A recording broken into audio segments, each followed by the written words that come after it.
Hello everyone, welcome back to my channel. I am here to do more articles that I told you I would do. I'm true to my word. I might start another channel. I might start two new channels today.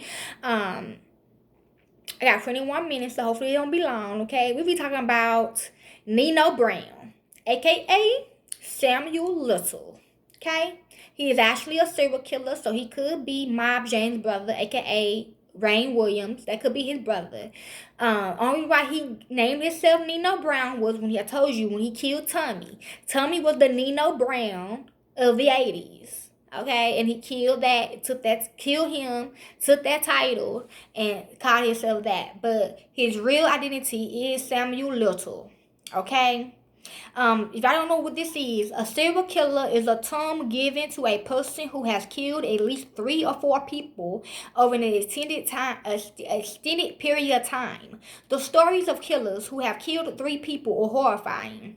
Serial killers who have killed 10 people are horrifying. There are serial killers who have killed 20, 30, or 50 victims. But a serial killer who had claimed to take 93 lives is indescribable. Okay, they indescribable. Ain't no numbers in the world to describe how much they done kill motherfuckers. I would say zillions with a J. I'm hearing they kill Kia for a Z. Okay, zillions in this bitch. Okay, so let's begin. Who was Samuel Little? Okay, probably I picture him right quick. I want to see him when he young, y'all. Still look like him. Like I said, they get a free gift. They get a free gift. Okay, a free mask gift. Okay, so y'all don't know who they are, the youngins. Okay, fuck it, I do it later. Okay, I do it right now so y'all can know what he look like. I got 21 minutes trying to do this real fast. I did not know Gina shit was gonna be that damn long.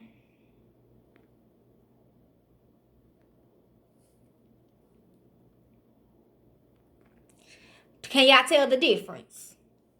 Can y'all tell the motherfucking difference? Please. Y'all tell everything else what y'all see on this. Y'all see Nino Brown do that? Okay then, that's Nino Brown. This is how he looked without that mask though. That's when he was younger. See, this when he was young. Look at it again. This when he was young. Okay? Let's look at him when he's older. Can you still tell the motherfucking difference though?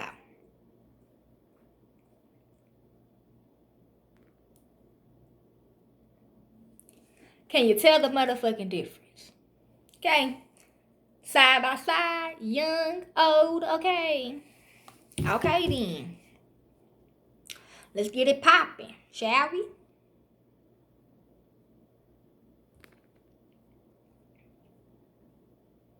Who was Samuel Little?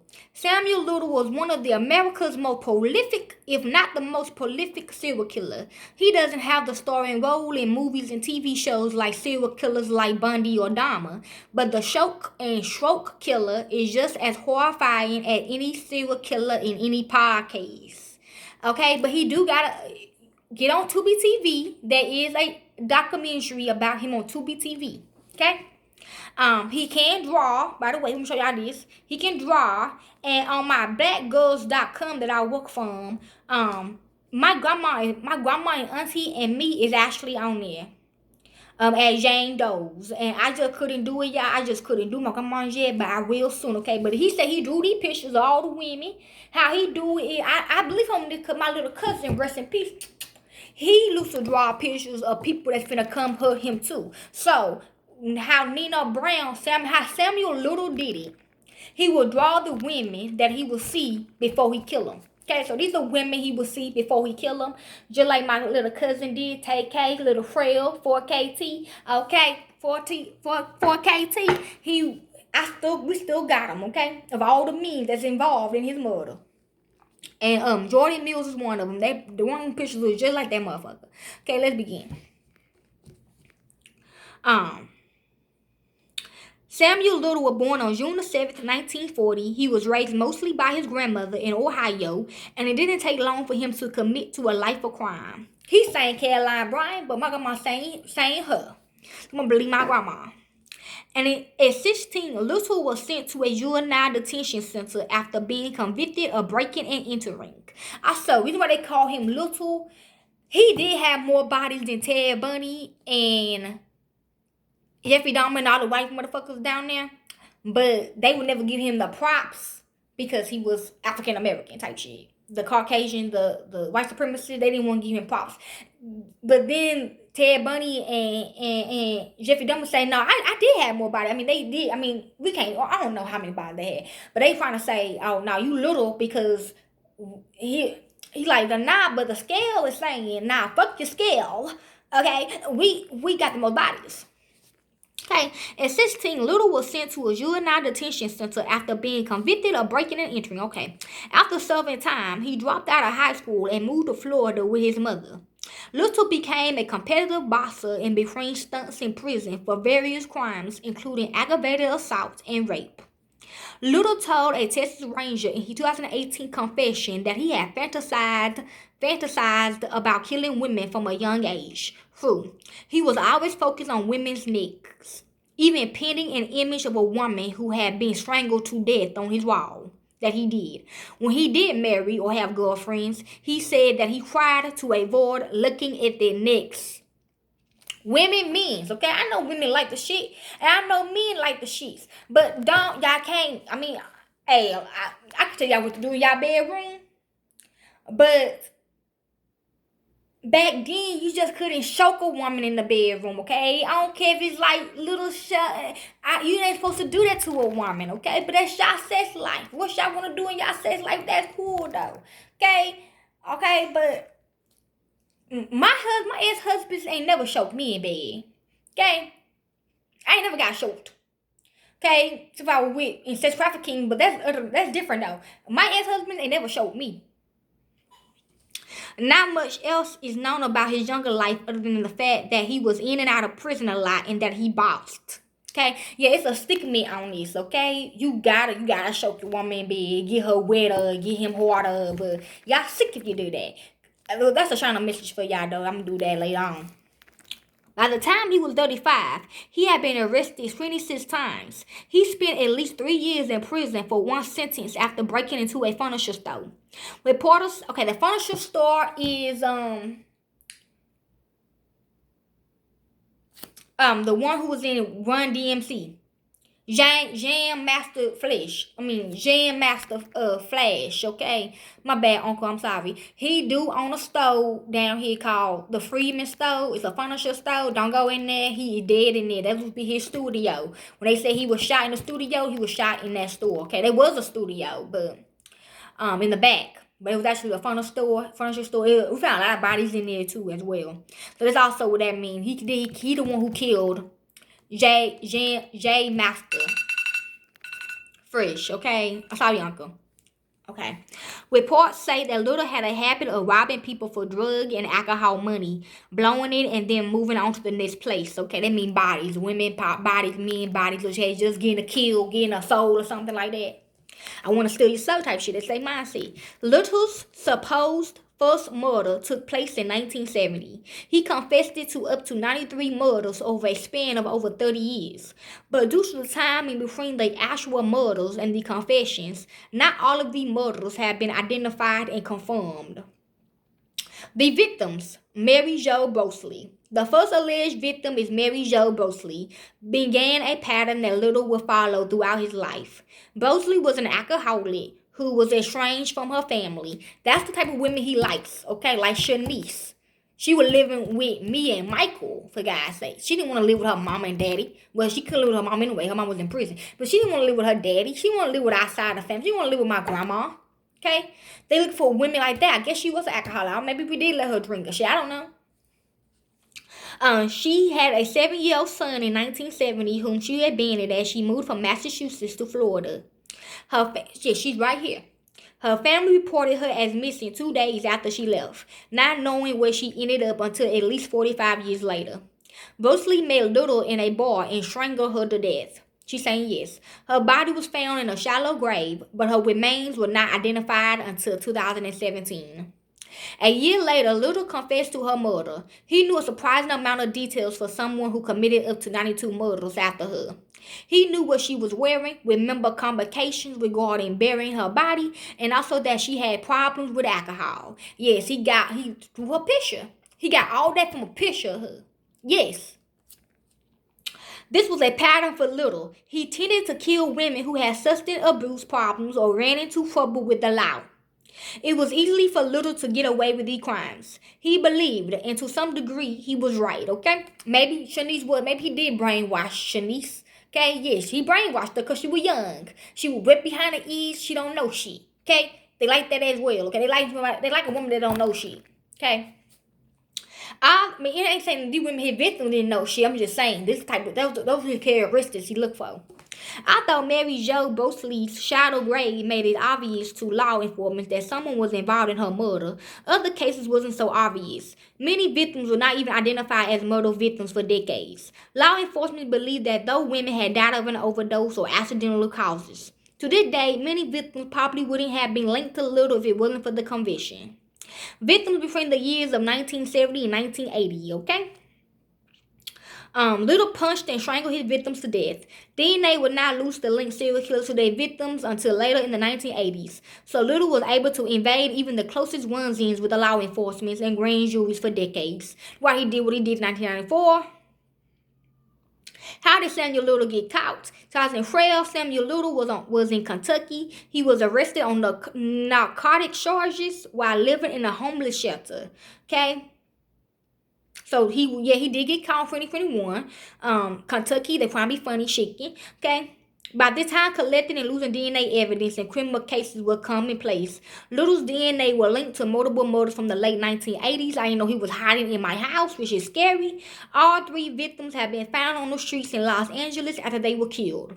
There was much more than just a drug charge. Little was extradited to a jail in California and charged with the murder of 3 women who were linked to the DNA. All of a sudden, investigators had a lead in dozens of murder cases from the 1970s and 1990s. Yes, even if you help somebody, your DNA will show up in their reports. Y'all didn't know that? Yeah. That's how deep it gets with us. The LaPree case was also reopened after he was charged. Okay, this is also a drawing of him. With more physical evidence against him, Little was finally convicted for murder in 2014. He originally pleaded not guilty and claimed that he was innocent. Little was sentenced to 3 life sentences without the possibilities of parole. Samuel Little's confession. He confessing now, for real, for real. To them, he did behind the scenes. Even the new cast wasn't even in their meetings. The old cast had meetings without the younger cast. You understand that? Not much news came surrounding Little's murders until he began to confess to other murders in 2018. Many detectives, sheriffs, and other members of law enforcement tried to get information out of Little from the time he was sent to prison for life. But all of them failed until James Jimmy Holland came along. James Holland is a Texas Ranger who heard about the case in 2017. That wasn't Holland's first rodeo. He had many years of experience as a Texas Ranger. I am also a Texas Ranger. The official title for a group of around 100 Texas detectives who handled the state's most serious crimes, which they did. Yes, we did. They rescued my ass, know that. Little had killed the Denise Christie brothers in Odessa, Texas in 1994. Could be by my daughter. He was later charged for her murder and pleaded guilty to his particular crime. Samuel Little cases are not closed, but this didn't mean that 84 cases could be closed. There are plenty of serial killers who had claimed to murder people that they didn't murder. It wouldn't be surprising if Samuel Little didn't remember every detail about his victims or he was simply making up information. He's saying shit, he do. In order to make formal announcements and actually link Samuel Little to the murders he confessed it, investigators will have to do a lot of work and dig through a lot of old evidence, and Holland wasn't done yet. Sketches of Samuel Little victims. Part of why these cases were starting to close was because while he didn't remember everything, Little remembered so much about so many of his victims, he drew sketches of them for Howland. Over 20 sketches in total. See, they got so much talent. Little knew the clothes they wore, how he met them, and even details of the conversation they had before he strangled them. He confessed that many of these women had been sex workers or was unlikely to be missed by family or friends who had been searching for him or garnering a lot of media attention. And I hate serial killers like that. Why would they just assume we won't be missing? We won't be missed. Okay. These are some of the more victims, the drawings, okay, that the computer did. As Little's confession was being linked to various crimes, sheriffs all over the country were making announcements that Little had involved in cases that had been solved for 20 plus years. The confession shed light on some counties' only unidentified victims, bringing closure to the investigators or the victims' families. Loved ones were learning about their family members' murders decades later. The FBI had continued to ask people to help them as they linked Little's confession to any disappearances over the past few decades. Is Samuel Little still alive? Hell no. But at the time, yes. Little continued to confess to murders across the country until right before his death in December 2020. A month before, he had confessed to killing of two women in Florida. When this story was matched up with details from various disappearances, my co-workers at Texas Rangers, they saying yes. We did do this. In the state, investigators realized that they had wrongfully convicted another man of the same crime. We were Michael. How did Samuel Little die? In December 2020, Samuel Little died in the hospital in Los Angeles. An exact cause of death was not determined, although now foul play was suspected. Little has suffered from diabetes for a long time and had heart trouble. Okay, that's cause. Okay, diabetes is just sweets, sugar. Okay, looking for sugar to kill. Okay, that heart trouble. That means you got a bad heart. You got heart troubles. Okay, yeah, pay attention to that shit. Okay, that's why you gotta go to the doctor. So if your heart start messing with shit, your heart chakra was imbalance, and you got something wrong with your heart, or whoever you messing with got a bad heart. Okay, check that shit out. Diabetes. Okay, somebody could be a fucking serial killer. They sugar. They could be a drug dealer. Whatever. Okay, pay attention to that shit. Stroke. Some we go in their mouth, okay? Some shit, I don't know, they talk too goddamn much shit. I don't know, they are a leader. Leaders get strokes. I don't know, seizures, I don't know yet. They involve seizures, you were born before 94. He was 80 years old in a bizarre twist of fate. Had Little died one day later, he would have died 50 years after his first murder. To this day, the FBI is still working to connect Samuel Little's confessions to various killings throughout the United States. It's almost strange that people don't know the story of Samuel Little as well they know figures like John Wayne Gacy or Ted Bundy. Maybe this is because Little's confession came so much later than Gacy or Bundy's. Maybe because the deeper investigation, see that's how they freak them as well, or freak us. Maybe it's because the deep investigation into his crimes only happened after he had confessed it. Unlike Ted Bundy's college-age woman or Gacy's young men, the victims of Little didn't gain that much media attention or make national news. Whatever the reason is, you now know quite a bit more about the most prolific serial killer in recent American history. Okay? For me to do updates on these motherfuckers, y'all know I will, okay? I'm out. Peace.